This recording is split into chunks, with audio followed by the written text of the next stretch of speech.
இப்போ ஈரோடு பகுதியில் இருக்கிற பிரச்சனையை பத்தி பேசுவோம். பெரியார் பேரை மட்டும் சொல்லிக்கிட்டு எப்படி அவரோட கொள்கைகளுக்கு எதிராக செயல்படுறாங்களோ அப்படிதான் இந்த மஞ்சள் நகரத்தோட மஞ்சளுக்கும் ஒண்ணும் பண்ணல, மஞ்சள் விவசாயிகளுக்கும் ஒண்ணும் பண்ணல. ஆராய்ச்சி மையம், சிறப்பு மையம்னு கோடி கோடியா டெண்டர் விட்டாங்க, பேருக்கு கட்டிடத்தை கட்டினாங்க. ஆனா உலகமே போட்டி போட்டு வாங்குற மஞ்சளை மதிப்பு கூட்டி விற்பனை செய்ய,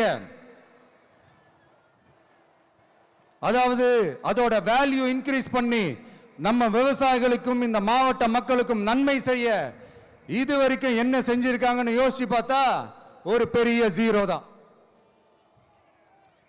கரும்பு நெல்லுக்கு அரசாங்கம் விலை பிக்ஸ் பண்றாங்க, அதையும் ஒழுங்கா பண்றதில்ல. ஒவ்வொரு முறையும் பிரச்சனை. அங்க நெல் கொள்முதல் செய்யறதுல ஊழல். சரி, நாம கஷ்டப்பட்டு விளைய வச்சது வீணா போக கூடாதுன்னு நினைச்சு நம்ம விவசாயிகள் கேட்கிற லஞ்சத்தை கொடுத்தாலும் அதுக்கப்புறம் கூட அந்த கொள்முதல் ஒழுங்கா நடக்கிறது இல்லை. அதையும் தாண்டி ஏதோ ஒரு விலை விவசாயிகளுக்கு கிடைக்குது.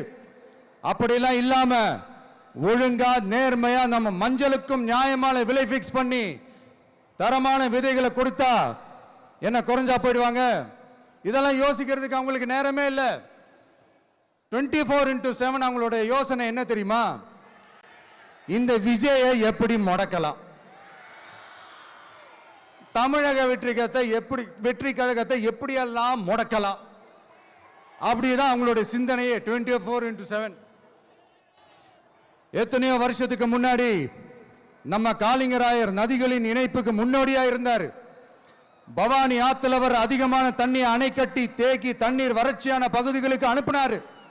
ஆனா இன்னைக்கு இவ்வளவு நவீன வசதிகள் இருந்தோம், இவ்வளவு சயின்ஸ் வளர்ச்சிகள் இருந்தோம், இவ்வளவு டெக்னாலஜி வளர்ச்சிகள் இருந்தோம், அவங்க வாக்குறுதியில் ஒன்று கொடுத்தாங்கல்ல, பவானி நொய்யலாறு அமராவதி 6 இணைப்பு திட்டத்துக்கு ஒரு துரும்ப கூட கிள்ளி போடல. வாக்குறுதி நம்பர் 103 சொன்னாங்களே, செஞ்சாங்களா? சரி, இதாவது ஒரு பெரிய ப்ராஜெக்ட் வைங்க. ஆறுகளை சுத்தப்படுத்த பல்லாயிரம் கோடி நிதி ஒதுக்குவோம், தமிழ்நாட்டில் உள்ள ஆறுகளை சுத்தப்படுத்துவோம்னு சொன்னாங்களே, செஞ்சாங்களா? ஆனா ஆத்து மணலை கொள்ளையடிக்கிறதுல மட்டும் வேலையை கரெக்டா செய்வாங்க. இதை நான் ஏன் திரும்ப திரும்ப சொல்றேன்னா மக்களே, நீங்க புரிஞ்சுக்கணும்.